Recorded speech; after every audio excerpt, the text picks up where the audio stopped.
y'all? Merry Christmas! Welcome to Grow TV on the road. I'm Stacy. I'm Alicia. And I'm Steve. That's right. We're taking Grow TV on a Christmas road trip to visit some friends in Buffalo, New York. We got our Christmas hats, our Christmas sweaters that our buddy Carl gifted to us. Hi there, chicken nuggets. Everything we need to visit some friends for Christmas. Wait, you guys did bring more than just Christmas hats and ugly sweaters, right? Feliz Navidad!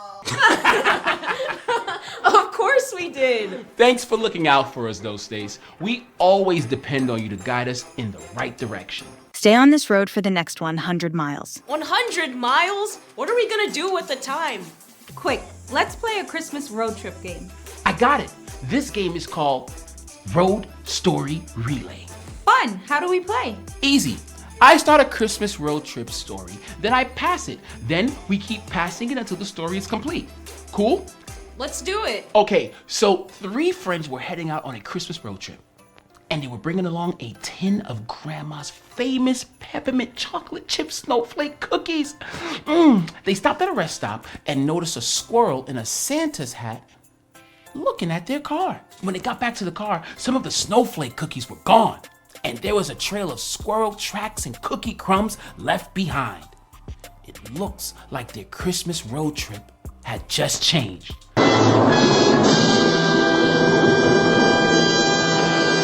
Next. Okay.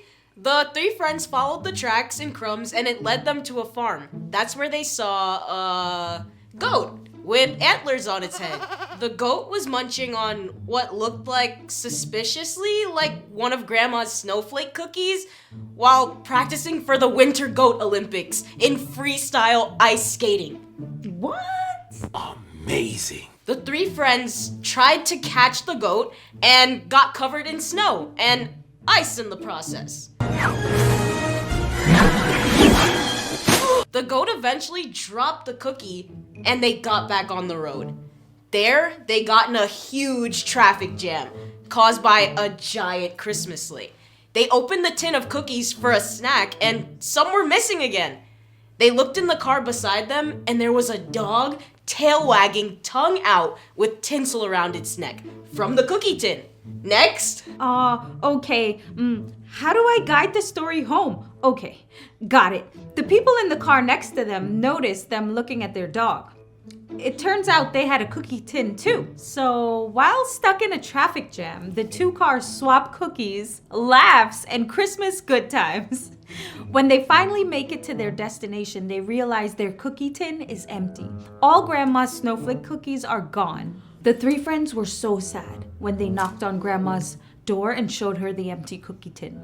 But Grandma gave them a wide smile and said, I guess we'll just have to fill the tin back up, and gave them a fresh batch of her famous peppermint chocolate chip snowflake cookies. And they all shared a wonderful Christmas together. The end. Wow, great one. I wasn't sure how that story would end. It was going off the rails. Stacy, you did an awesome job of guiding it back on track. Aw, thanks, Steve. Stay on this road for another 95 miles. You know, hearing the GPS and having Stacy guide our story. And guide us to not just pick sweaters and hats. Right.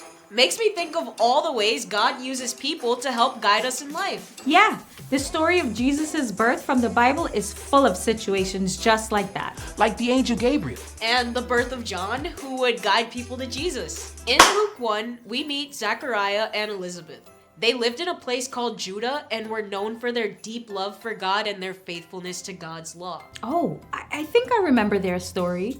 They were older and had no children, right? That made them sad. But also in that culture, people would look down on you for that.